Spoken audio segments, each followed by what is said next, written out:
반갑습니다. 2023년도 우리 공인중개사 자격시험에 대한 입문 과정이 출발됐습니다. 인강드림에서 뵙게 돼서 대단히 반갑습니다. 자, 여러분 이제 우리 자격시험도 34회까지 이제 연결이 되었고 34회 공인중개사 제도에 대한 첫 제도가 출발을 합니다. 우리는 이를 입문 과정이라 하는데 입문 과정이 중요한 것 같습니다. 왜 그런가 하면 가장 기초를 공부하거든요. 이 기초에서 한 칸 이렇게 올라가면서 이제 여러분들이 합격으로 가는 길인데 통상적으로 시험을 마친 지가 얼마 안 되니까 입문 과정을 좀 소홀히 하는 경향도 있습니다. 물론 뭐 어느 정도 실력이 있으신 분도 계시고 또 공부를 좀 하신 분도 계시고 여러 계층의 차이는 있지만 제가 생각하기는 입문 과정이 가장 중요합니다. 그래서 이왕 만나신 거 입문 과정은 아주 편안하게 가장 기초적인 단계다 이렇게 생각하시면서 잘 정리를 해보시기 바랍니다. 원래 33회 자격시험에서 굉장히 효과가 클 겁니다. 통상적으로 공부하신 분들이 입문 과정의 과정이 좋았습니다 이런 이야기를 많이 합니다. 왜? 자기가 어설프게 알고 있던 것들을 찬찬히 처음부터 끝까지 다시 한번 잡아보는 시간, 기초를 준비하는 시간이겠죠, 그죠? 다시 한 번 더 인강드림에서 만난 것을 영광으로 생각하고 여러분 인강드림과 함께 합격의 길로 가시기 바랍니다. 자, 그런 공인중개사법의 과정이 출발을 합니다. 자, 일단 제목 한번 보실까요? 자, 우리 중개법에 관련되는 내용으로서 중개업 일반이다 라고 제목은 출발했고 1번 제목이 중개업의 변화입니다. 여러분 변화 이 말은 역사를 이야기하는 거죠. 자, 우리는 이제 중개사법이라는 법 과목을 공부하니까 역사에 관한 문제는 썩 중요하지는 않습니다. 그렇지만 한번 출제된 적은 있습니다. 그래서 여러분들이 우리 중개사법의 입문 과정을 출발하시면서 우리 중개업을 하고 있다는데 이게 어떻게 출발했을까 한번 짚어보는 시간, 아주 오래전에 출제했습니다. 뭐를 출제했습니까? 하니까 그때 이렇게 물었습니다. 자, 중개업 제도의 기원이 뭡니까? 그리고 효시가 뭘까요? 하고 1, 2, 3, 4, 5 중에서 찾아라 이런 문제가 나왔죠. 여러분 기원 또는 효시라는 것은 날아가는 화살의 제일 앞부분을 효시라고 합니다. 효시가 뭐라고요? 날아가는 화살의 제일 앞부분.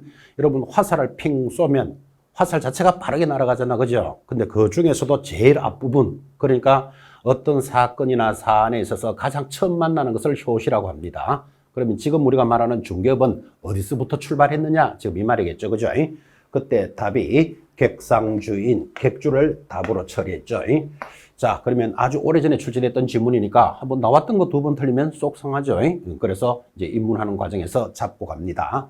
자, 지금 우리가 이야기하고 있는 중개업을 할 것이다. 내가 자격증을 취득하면 앞으로 중개업을 할 건데 이 중개업은 어디서 출발했을까요? 하면 객상주인, 객주에서 출발했다. 이렇게 답을 합니다. 자, 그러면 역사적인 모습이니까 객주가 무슨 뜻인데요? 이런 것까지 알아야 될 이유 없다. 그죠? 우리 객관식 문제에서 찾아가는 모습만 찾아갑니다.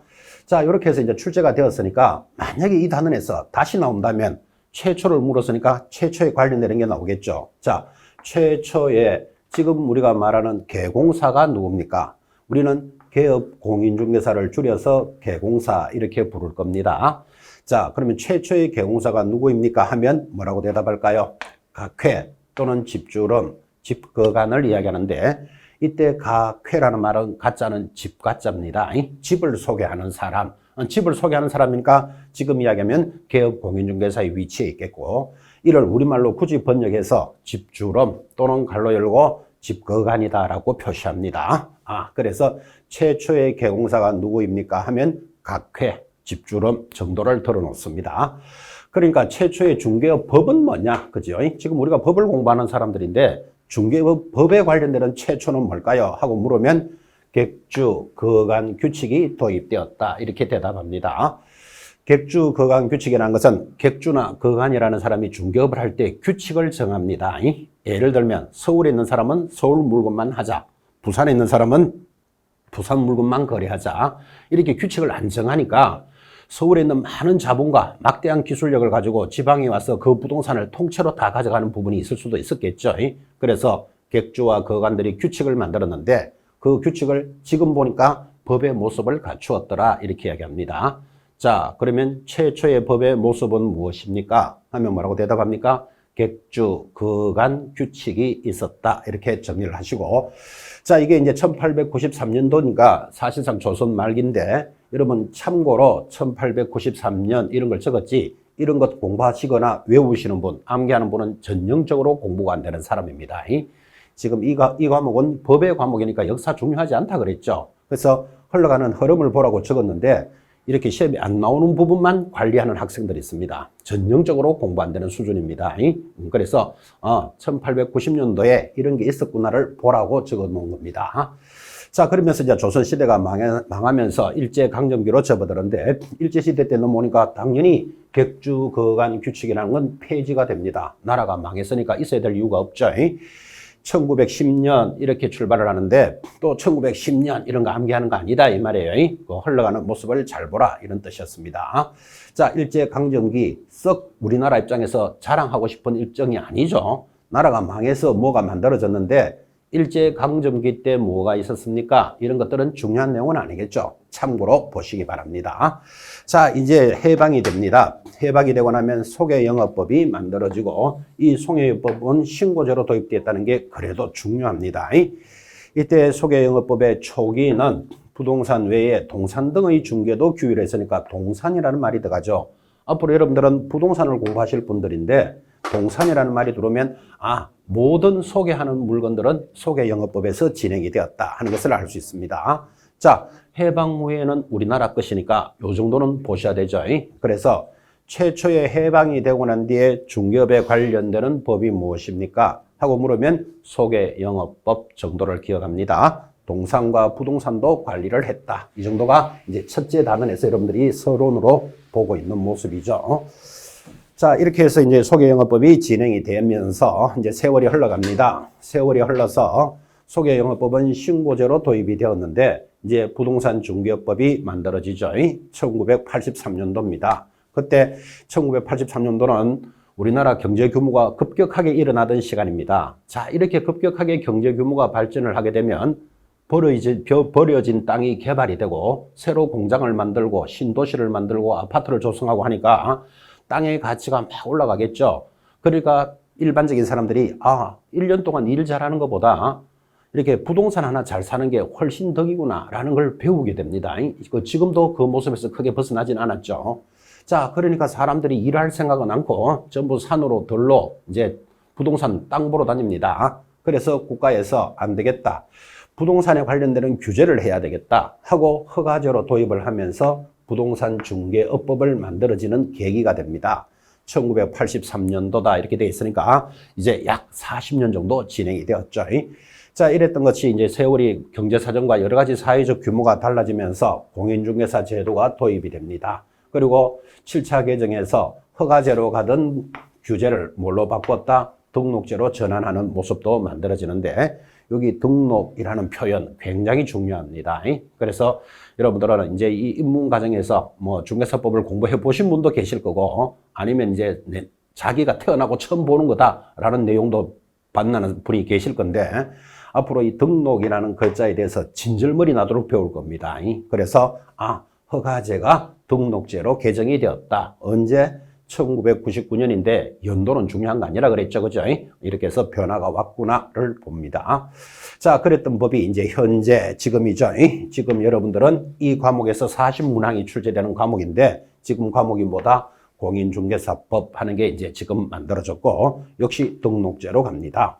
그러니까 등록제로 전환이 됐으니까 등록제로 바뀌었고, 2014년도는 법이 개정됐다라는 표현은 지금까지는 부동산 중개업법 이랬다니까요. 그것을 지금은 현실에 맞게끔 공인중개사법 이렇게 바꾸는 계기가 됩니다.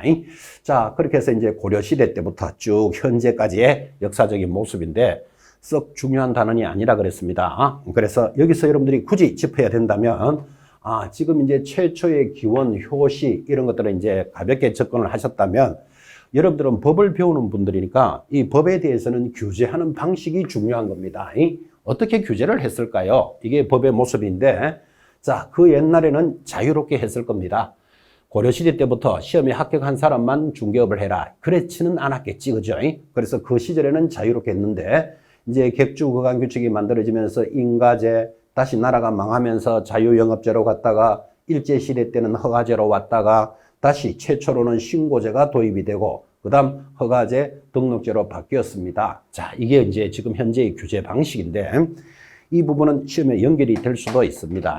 자, 예를 들면 다음 5개의 지문을 던져놓고 우리 중개업법 또는 공인중개사법은 어떻게 규제를 했을까요? 올바른 걸 찾으시오. 만약에 이런 문제를 낸다면 1, 2, 3, 4, 5 5개 지문을 던져놓고 자, 첫 번째 허가제, 신고제, 인가제, 등록제 아니면 자유제, 인가제, 신고제, 등록제를 확 섞어서 5개 지문을 만들면 한 페이지가 한 문제입니다.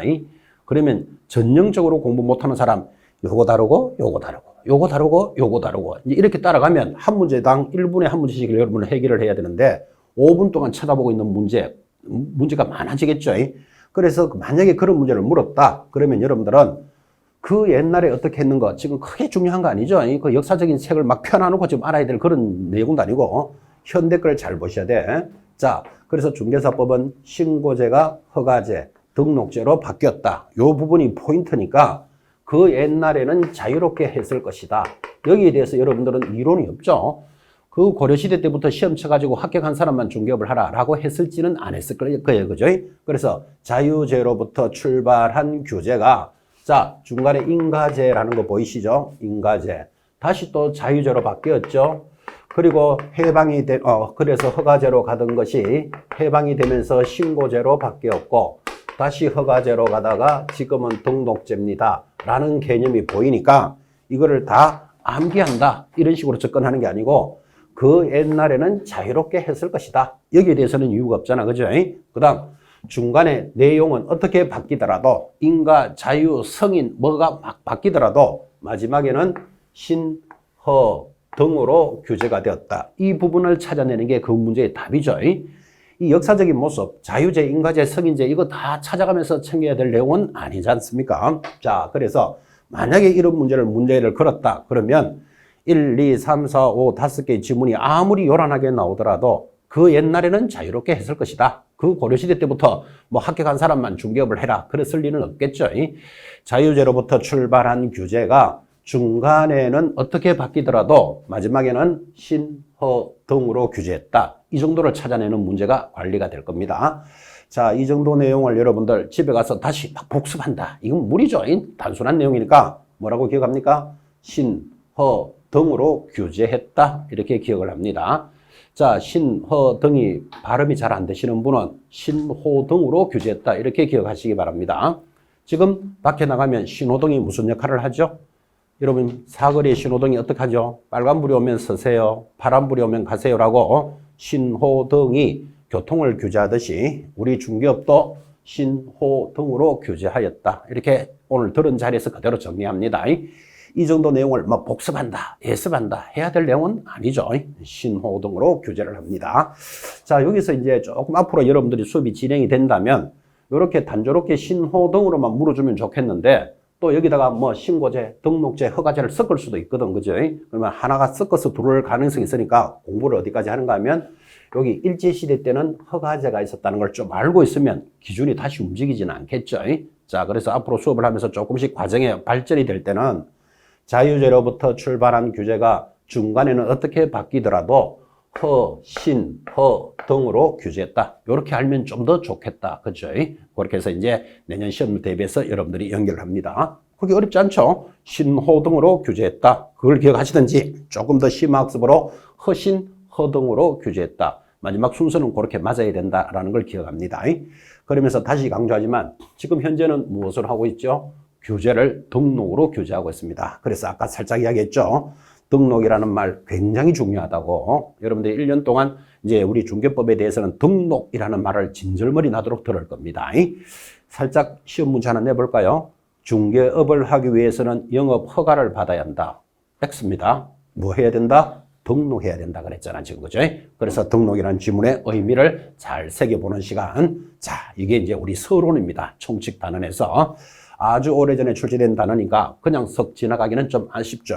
그래서 여러분들은 중개업에 관련되는 전체적인 역사적인 모습을 한번 보신 겁니다. 자, 이제 지금부터 이제 본론이 출발합니다.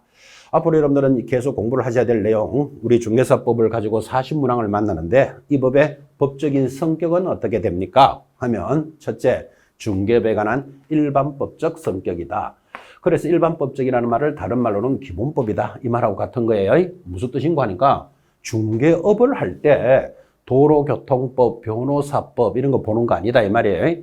중개업을 할 때는 무슨 법을 봐야 된다? 공인중개사법이 가장 기본이 됩니다. 그래서 일반적이면서 기본적인 법의 성격이다. 자, 두 번째 성격입니다. 민법과 상법에 대해서는 특별법적 성격이 있다. 그래서 특별법 하나 들어 놓으셔야 됩니다. 앞으로 많이 이야기하겠지만 어떤 법과 법이 서로 충돌을 합니다. 어떤 내용이 이 법에도 있고 이 법에도 있습니다. 그러면 어떻게 해야 된다? 특별법을 먼저 보게 되는데 아마 여러분들 중고등학교 시절에 사회문화 이런 시간에 특별법 우선의 원칙 이런 거 들은 적이 있을 겁니다. 일반적인 법과 특별법이 서로 충돌을 하면 어느 법부터 적용한다? 특별법부터 적용하니까 우리 중개사법은 민법이나 상법에 비해서는 특별법이니까 먼저 중개사법부터 해석하겠다 그런 뜻이에요. 자, 이 법의 성격 세 번째, 공법과 사법의 중간법인데 이 공법과 사법의 중간법 또는 사회가 발달하면서 만들어지니까 일명 사회법적 성격이다 이렇게 이야기합니다. 자, 이 공법과 사법이라는 것은 국가가 관리하는 내용을 공법, 개인과 개인에 관련되는 법이 사법이라고 친다면 우리 중개사법 책을 들고 이 법은 무슨 성격입니까? 하면 공법적인 요소도 있고 사법적인 요소도 있는 중간법적 성격이다 이렇게 대답합니다. 이거는 사회가 발달하면서 만들어지니까 사회법이다라고도 이야기하고 요 3번이 비교적 좀 중요합니다. 중간법적 성격. 마지막 이 법은 국내법의 성격입니다. 그 말은 국내에만 적용한다 그 말이에요. 이 수업을 할 때마다 여러분한테 전달할 겁니다. 이 법에 따라 여러분들이 공인중개사 자격을 취득해서 일본에 있는 아파트나 팔러 갈까 하면 말 안 된다 이렇게 얘기합니다. 일본에는 적용하지 않습니다. 우리나라에만 적용되는 국내법의 성격이다. 그러니까 법의 성격이 앞에 이제 넘어갔지만 좀 전에 일반법 들으셨죠? 일반법적 성격이고 특별법이면서 중간법이고 국내법의 성격이니까 법이 몇 개가 나온다? 4개가 딱 떨어지잖아 지금 그죠? 자, 그러면 이제 쓸데없는 거 하나 들어오겠죠. 해놓고 이 법의 성격이 아닌 것 이렇게 대비를 할 문제입니다. 자, 여러분 지금 입문 과정에서는 문제를 어떻게 잘 풀어야 됩니다. 문제를 푸는 기술을 가르치는 시간은 아니죠. 이제 앞으로 여러분들은 입문 과정, 기초 과정 이렇게 지나가면서 이제 문제를 해결할 수 있는 능력을 많이 배우게 될 겁니다. 예를 들어서 혼자 교재를 이렇게 보시면서 내용만 공부한다면 굳이 이런 수업을 들어야 될 이유가 없죠. 한글은 다 알아들으니까, 그죠? 그런데 이제 이 수업을 들어야 되고 우리 인강드림에서 이 강의를 듣는 가장 큰 이유는 앞으로 문제를 풀 능력을 배양하는 겁니다. 그래서 지금 기초과정을 이렇게 깔아놓고 이제 앞으로 이런 문제가 어떻게 나오면 답은 어떻게 해야 됩니다. 또 이 문제는 이렇게 나올 수 있습니다. 또는 이렇게 하면 틀립니다. 이걸 앞으로 여러분들이 익혀나갈 시간들이죠. 그냥 교재만 보고 이렇게 공부만 할 것 같으면 굳이 강의 들을 이유 없죠. 그런데 여러분들은 1분에 한 문씩을 탁탁탁탁 풀어야 되는 이제 선수로 만들 겁니다. 그래서 이제 오늘 입문 과정에 인강들으면서 만난 여러분들과 저는 큰 인연을 가지고 갑니다. 이렇게 수업을 들어보니까 문제가 잘 풀리더라. 또는 문제를 푸는 훈련을 시켜주더라. 이런 걸 배우기 위해서 입문 과정에 충실하자. 이런 이야기를 합니다. 자, 법이 4개가 나타났죠. 성격이 뭐다? 일반법이면서 특별법이고 중간법이면서 국내법적 성격이다. 이렇게 4개가 딱 떨어지면 뭐가 하나 둘을 준비를 하고 있다. 이렇게 의식을 하셔야 돼요. 아마 이 수업을 처음 하시는 분들은 그 정도까지 능력은 필요 없고 그렇게 흘러가는구나. 또 뭐가 중요하다더라. 요까지만 알아도 굉장히 큰 부분을 이번에 가져가는 겁니다. 그래서 이 법의 성격 정리하셨다면 자, 이제 본격적으로 우리 법의 이제 제1조 출발을 합니다. 자, 우리 중개사법 제1조가 무엇일까요? 이렇게 물으면 재정 목적을 1조라고 합니다. 여러분 어떤 법을 만들면서 그죠? 제일 앞에 1조에 이 법은 왜 이렇게 만들었습니다. 라는 목적을 제시했는데 목적 시험에서 중요할까요? 안 중요할까요? 나름대로 생각이 있으시죠? 굉장히 중요합니다. 자, 이 목적은요, 얼마나 중요했는가 하면 지금 1회 시험으로부터 이제 여러분들 33회 시험이 막 끝났습니다. 그래서 여러분 지금 입문 과정에서는 34회를 대비하는 수험생들인데 지금 약 33년 동안 출제되는 내용 중에서 1조 목적은 약 12번 정도 출제가 됐습니다. 몇 번이라고요? 12번 정도. 자, 그러면 1회 시험에 뭐 예를 들어서 출제를 했다 치고 12번 정도가 출제가 되는데 23회까지는 12번이라는 말은 23번 시험 치는데 12번이 나왔다. 이 말은 2년에 한 번 꼴로 나오는 거예요. 그래야 12번을 만들 수 있으니까. 그래서 2년에 한 번 꼴로 나올 정도로 12번이 나왔으면 굉장히 많이 나왔잖아. 그죠? 그리고 23회 때부터 지금 막 33회까지는 출제가 안 됐습니다. 아주 독특한 단원이죠. 그죠? 자, 한 20회 때 초반기까지는 굉장히 그냥 12번이 나오니까 그때는 수업할 때 이렇게 했겠죠. 1조는 무조건 나옵니다. 무조건 공부하셔야 됩니다. 이렇게 공부하셨고, 또 1조가 설사 출제가 되지 않았다 하더라도 어떤 공부를 하면서 뭐 2조부터 알고 있다. 이것도 모양은 좀 안 맞잖아. 그죠?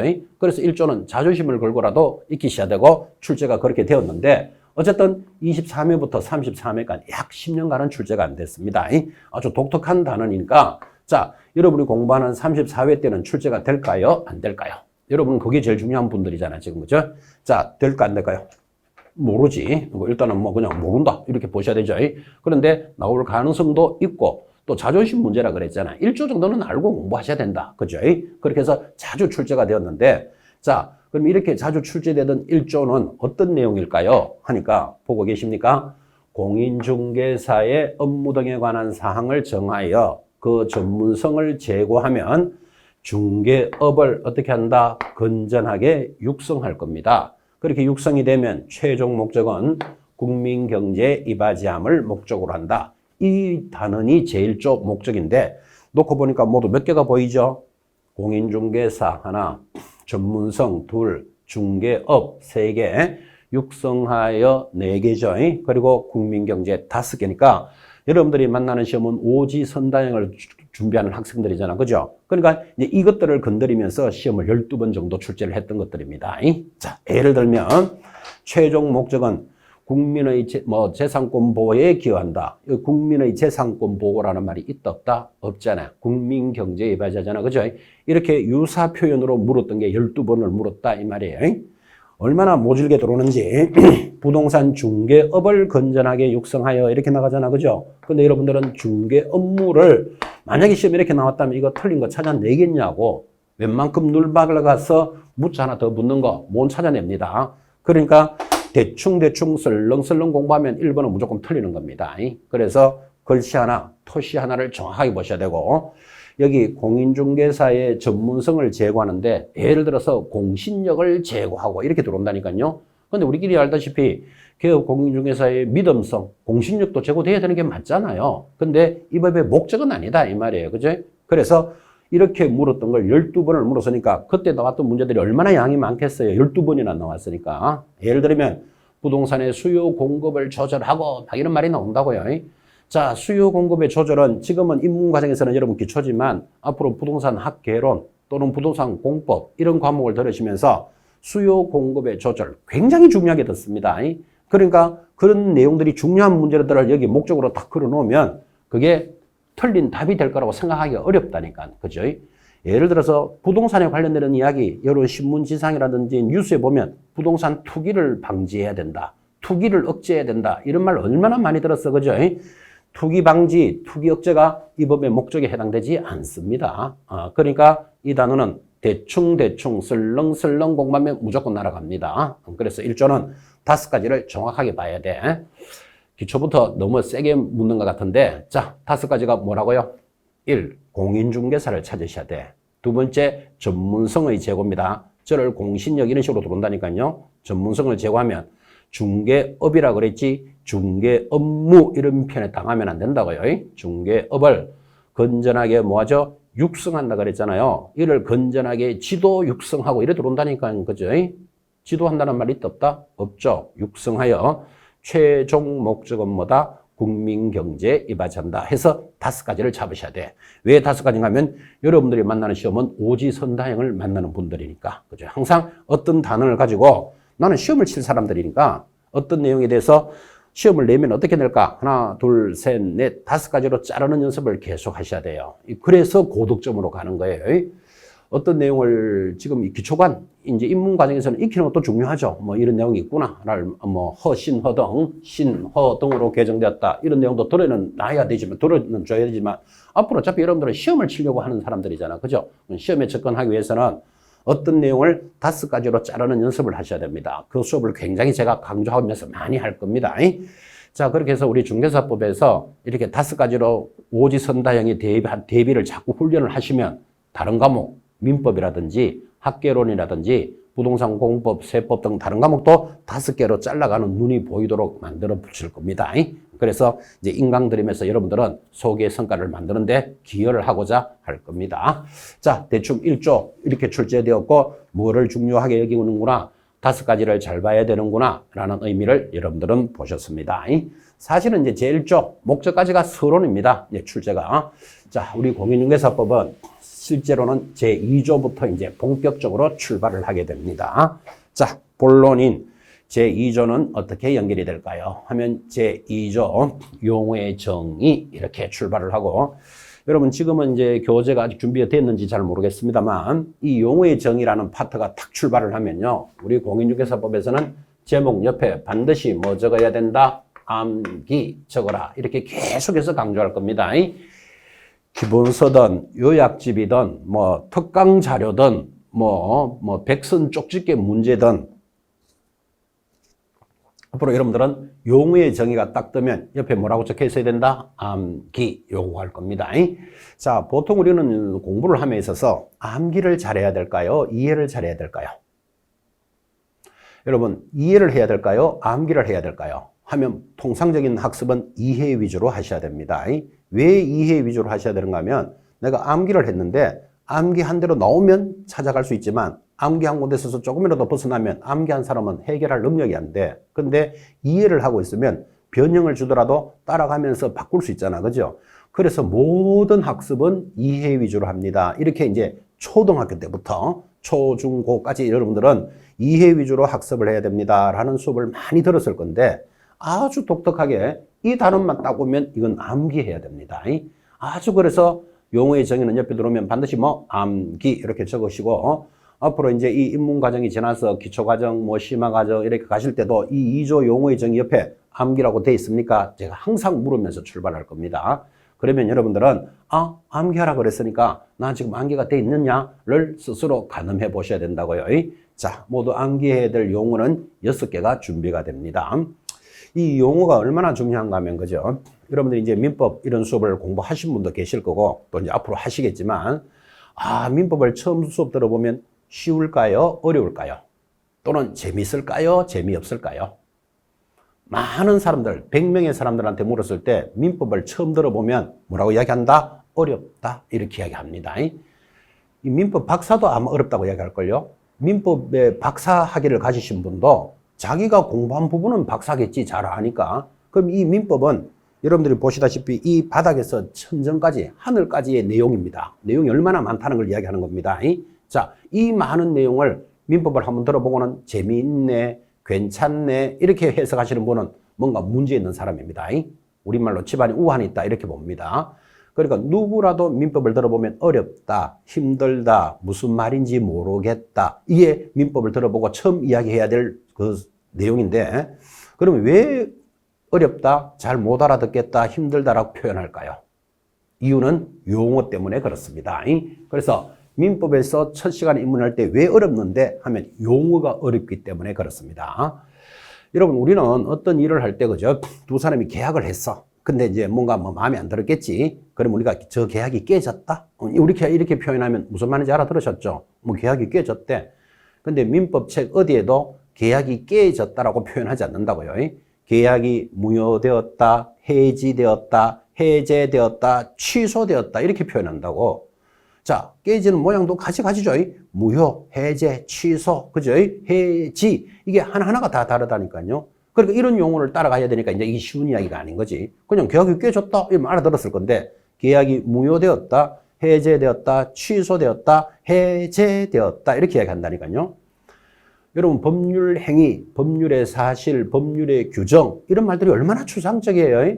법률 행위, 법률의 사실 이런 게 그런 추상적이지만 우리는 통상적으로 저 사람과 내가 계약을 했다 이런 뭐 대충 무슨 말인지 알아들었죠? 뭔가 계약을 했단다. 그죠? 민법의 계약을 뭐라고 부른다? 법률행위라고 불러요. 그래서 법률행위가 이루어졌다. 이러니까 이 법률행위가 계약이 됐다는 걸 알아들어야 그게 내용이 시작되잖아, 지금. 그죠? 근데 그 하나만 있는 게 아니고 법률의 사실, 법률의 요건, 법률의 행위가 다 다르다니까요. 간주한다, 추정한다, 본다 이런 내용이 다 다릅니다. 선의, 뭐 악의, 또 진의, 비진의 표시 이런 말을 합니다. 저도 처음 공부를 할 때, 법률 공부를 할 때 입만 떼면 진의에 의한, 비진의에 의한 이런 말이 막 나와. 그러니까 무슨 여자 이름인가? 진의, 비진의 이 정도로 생각할 정도로 들었는데 이런 내용들이 하나하나의 뜻이 다 다르니까 그거 알아듣는데 벌써 2, 3개월이 필요하다고. 그래서 민법이 어렵다는 이유는 용어가 어렵고 약 150여 개를 여러분 정리해야 됩니다. 근데 민법에서는 그 큰 방대한 내용의 제일 앞에 이런 용어의 뜻은 이겁니다. 이렇게 설명해 주지 않습니다. 자기가 스스로 그 개념을 깨쳐나가야 돼.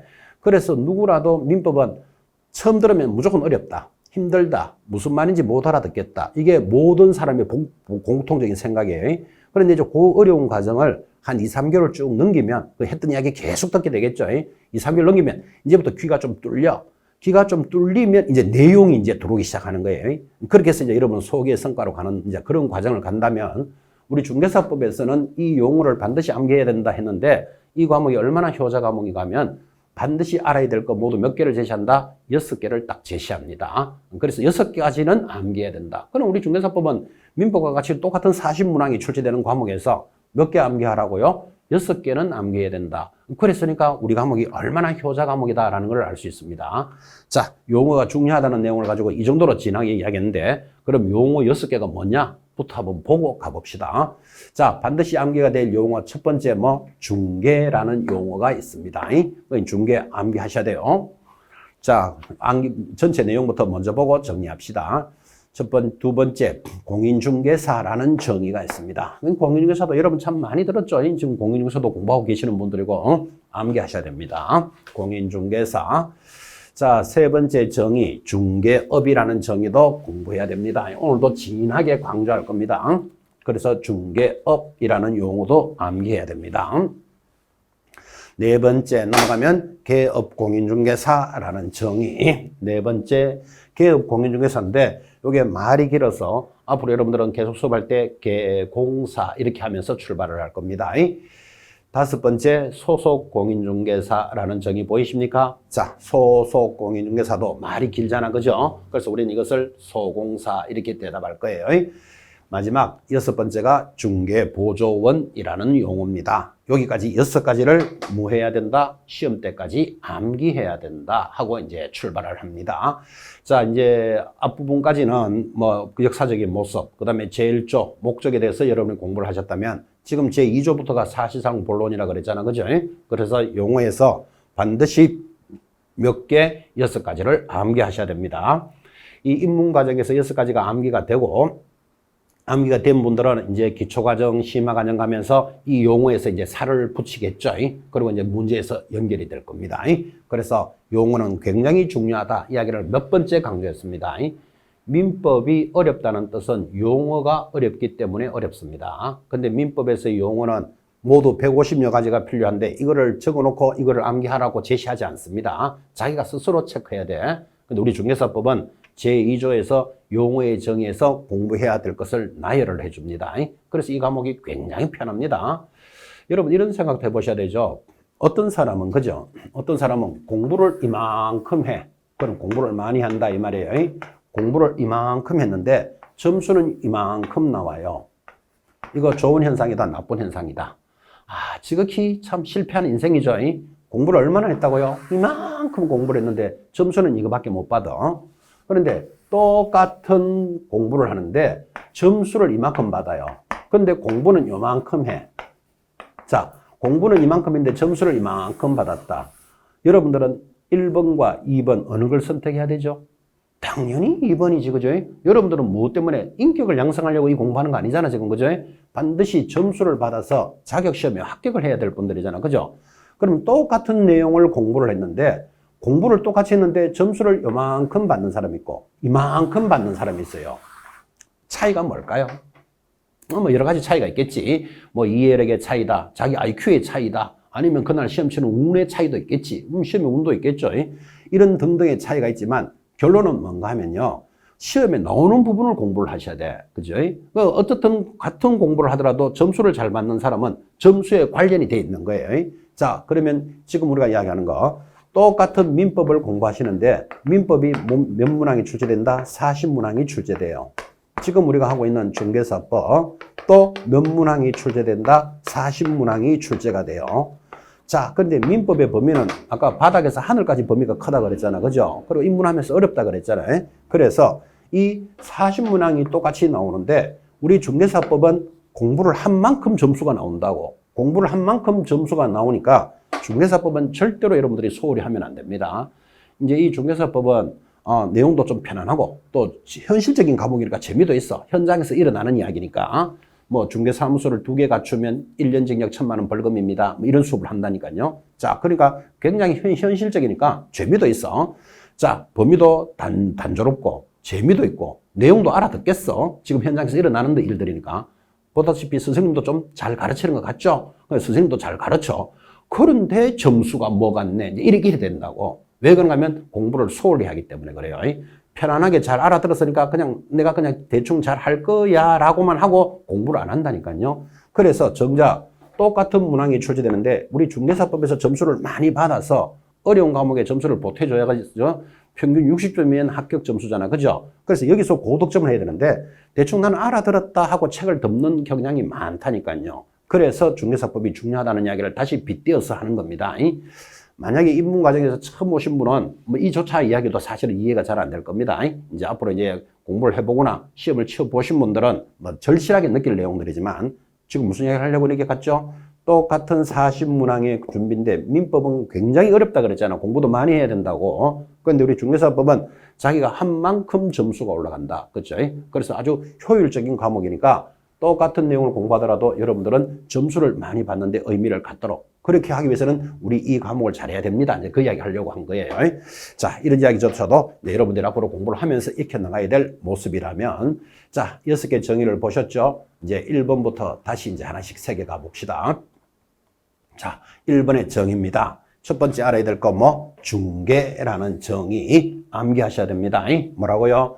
중개라 하면 제3조 규정에 의한 중개대상물에 대하여 거래 당사자 간의 매매, 교환, 임대차, 그 밖의 권리의 자, 일단 중개라는 말이 딱 들어오면 뭐부터 잡아야 되는가 하면 그 밖의 권리를 체크하셔야 됩니다.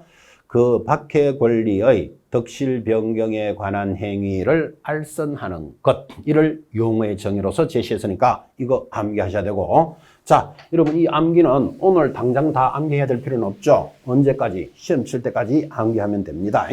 자, 그래서 1번 중개라는 정의를 정리했는데 제가 다시 한번 적어볼까요? 그래도 용어 중에서는 제일 중요한 게 중개 아니겠습니까? 1번에 그렇기 때문에 자, 중개라는 것은 중개 대상물에 대하여 이렇게 갑니다. 거래 당사자 간의 이 물건을 매매도 하고 교환도 하고 임대차도 하면서 그 밖의 권리의 덕실이 변경하는 것, 덕실 변경에 관한 행위를 무하는 것, 알선하는 것이다 라고 제시를 했고 용어의 정의가 중요한데 그중에서 가장 중요합니다. 여러분 항상 어떤 주제 밑에 예를 들어서 용어의 정의라는 주제 밑에 여러 가지 내용이 나와야 되지만 그래도 앞에 있는 1, 2, 3번이 제일 중요한 거예요. 중요하니까 1번에 걸었을 거 아니라 그죠? 그럼 시험에서도 앞부분을 잘 봐야 된다고. 전형적으로 공부 안 되는 사람의 특징 뒷부분 봅니다. 편안한 거 이런 거 그죠? 시험에 안 나오는 것. 그래서 어떤 주제를 항상 공부할 때는 앞부분 이왕 볼 것 같으면 앞부분의 강조를 잘 보셔야 된다고. 그래서 우리 정의가 1번에 들어와 있으니까 이게 그래도 가장 중요합니다. 이렇게 정리했고 이거를 암기하셔야 돼요. 암기가 좀 처음 들으니까 쉽지는 않죠. 그래서 이제 이걸 또 그림으로 많이 그릴 거예요. 그림은 눈에 보기 좀 편할 겁니다. 자, 갑이라는 사람이 있습니다. 집을 가지고 있어요. 여러분 집같이 보입니까? 자, 집같이 보이니까 우리는 이것을 부동산이다 이렇게 말하는 거예요. 갑이 집을 가지고 있는 사람이니까 집을 파는 사람, 하는 사람을 뭐라고 부르죠? 매도인. 이 집을 사는 사람이 있을 거예요. 사는 사람을 뭐라고? 매수인 이렇게 부를 겁니다. 자, 여기 A라는 개업 공인중개사가 중개를 하는 게 그림입니다. 여러분 옆에 많은 말들을 적었잖아요. 이거죠. 이 많은 말들을 이 그림에서 다 나타나는 거예요. 그래서 앞으로 여러분들은 이 그림을 시험 치는 그날까지 수백 번을 안 만나겠습니까? 그래서 그림으로 용어를 익힙니다. 자, 그림이 똑같다 그랬죠? 다시 갑니다. 중개가 무엇입니까? 그러니까 여기 중개 있잖아. 그린 거죠. 중개라는 것은 중개 대상물에 대하여 이렇게 가는 거예요. 그러니까 이 물건에 대하여 이 뜻이겠지. 자, 이 물건은 주로 뭘까요? 부동산이겠죠. 부동산을 사고 파는 걸 중개하지 뭐 자동차, 비행기 뭐 이런 것들을 우리가 중개하지는 않겠죠. 이 중개 대상물에 대하여 누가? 거래 당사자 간에, 그래서 당사자가 누구죠? 갑하고 을 사이에 이 말이에요. 이 갑과 을을 다른 말로는 매도인과 매수인 사이에 그래도 되겠지. 자, 저 물건에 대해서 당사자들인 갑과 을 사이에 이 물건을 뭐 합니까? 매매도 하고 교환도 하고 임대도 한답니다. 두 사람이 이 아파트라고 치고 매매도 하고 교환도 하고 임대도 하면서 그 밖의 권리라는 것이 있는데 요 그 밖의 권리가 중요하다니까요. 요 그 밖의 권리를 중개가 탁 뚫으면 잡으셔야 돼. 그 밖의 권리가 있다 없다를 체크하셔야 되는데 그 밖의 권리의 덕실이 변경한답니다. 여러분 덕 하는 말은 뭐죠? 내가 얻는 거를 덕, 이러면 실 그러잖아. 그죠? 그러니까 이 매수자가 아파트 대금을 납부하면 아파트 소유권이 이렇게 넘어옵니다. 내가 아파트 대금을 5억을 주고 아파트 소유권을 받는 것을 뭐라 부른다? 그걸 매매라고 하잖아. 지금 그죠? 그래서 덕실이 서로 변경하는 것을 뭐 해주는 것이다? 알선하는 것을 중개라 한다. 이렇게 알선을 합니다. 그래서 개업 공인중개사가 알선을 해주고 두 사람 사이에 뭐를 받을까요? 중개 수수료 받겠지. 그죠? 우리가 사실상 일을 하는 목적이 뭐다? 중개 수수료 받는데 목적이 있습니다. 여러분 이 개업 공인중개사가 그죠? 자격시험에 합격을 해서 이제 중개업을 하는데 두 사람의 인격을 양성시키려고 중개하는 거 아니잖아. 그죠? 뭐 하려고 하는 거죠? 저 사람들이 가지고 있는 물건을 매매, 교환, 임대차, 그 밖의 권리의 덕실 변경에 대해서 알선해주고 뭐를 받는다? 수수료를 받는 거예요. 그래서 이제 중개의 모습이 이 그림으로 나타나고 이 그림이 글자 그대로 연결이 되어 있습니다. 그래서 앞으로 이 그림은 수백 번을 만날 거니까 여러분들은 이제 그림을 보시면서 중개라는 용어를 인식하셔야 돼요. 자, 이제 한번 듣고 뭐 처음 들으시는 분은 암기하겠습니까? 만은 지금부터 암기합니다. 중개가 무엇입니까? 중개 대상물에 대하여 거래 당사자 간에 이 물건을 뭐 한다? 매매도 하고 교환도 하고 임대도 하면서 특히나 중요한 거 그 밖의 권리라는 게 있다는 거 중요해요. 그 밖의 권리의 덕실이 변경하는 것을 뭐 해주는 것이다? 알선해주는 게 중개입니다. 이 그림 굉장히 많이 보게 될 겁니다. 자, 그래서 이제 중개라는 정의에 하나 출발을 했습니다. 용어의 정의는 중요하다 그랬고 그 중에서 1번이니까 그래도 가장 중요한 내용이었죠. 자, 그때 이제 앞으로 여러분들이 공부해야 될 것, 중개 대상이 되는 권리로서 중개할 수 있는 게 뭡니까? 소유권, 지상권, 지역권 이렇게 권리가 나가는데 이제 이런 것들이 우리 이제 중개사 과목의 모든 내용에서 나오죠. 민법, 뭐 등기법, 뭐 공법 등에서도 다 만납니다. 세법에서도 만나고 이런 권리를 중개할 수 있다. 그러면 지금은 이제 이렇게 입문과정에서 보고 계시지만 여기에 쓸데없는 거 하나 들어온다고요. 예를 들어서 뭐 질권 이런 걸 권리를 갖다 놓고 여러분 질권이라는 것도 입문과정에서 아직 잘 모르는 분도 많으시죠. 질권 하는 거 놓고 중개 대상이 되는 권리에 해당되지 않는 것 찾으시오. 이런 문제를 만나겠죠. 지금은 이제 그런 문제를 정리하는 게 아니고 중개할 수 있는 권리 이런 것들이 있다. 오늘 입문과정에서 우리 중개만 들어도 지금 벅찬데 이 권리들 하나하나 다 설명한다는 건 웃기는 이야기죠. 이제 타과목동에서 계속 돌아 들어옵니다. 여러분 이제 결석을 하지 않고 계속 수업을 듣게 되면 이게 민법에서 들었던 내용이 이 과목에서 나오고 이 과목에서 또 나오고 계속 돕니다. 시험 때까지. 그죠? 자연스럽게 도사될 거예요.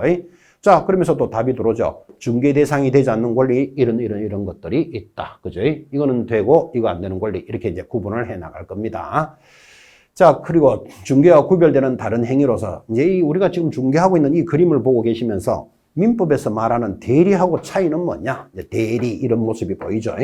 또는 위임하고 차이는 뭐냐? 이게 민법에서 이제 위임 이런 걸 공부하게 된다니까요. 자, 도급행위 이런 것들을 공부하는데 이것들과의 구분은 어떻게 하느냐? 이제 이런 시간이 지나갑니다. 여기 4번에 보면 고용 이런 것도 보이시죠? 표도 정확하게 잘했죠.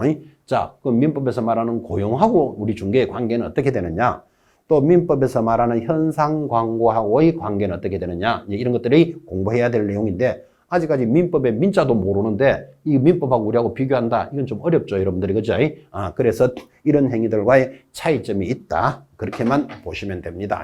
이런 것들이 앞으로 수업을 해 나갈 내용들입니다. 자, 이제 두 번째 정의, 공인중개사까지 넘어왔습니다. 굉장히 중요합니다. 그래서 10분 쉬었다가 여러분들은 이제 공인중개사라는 정의부터 본격적으로 공부를 합니다. 잠깐 쉬었다 하겠습니다.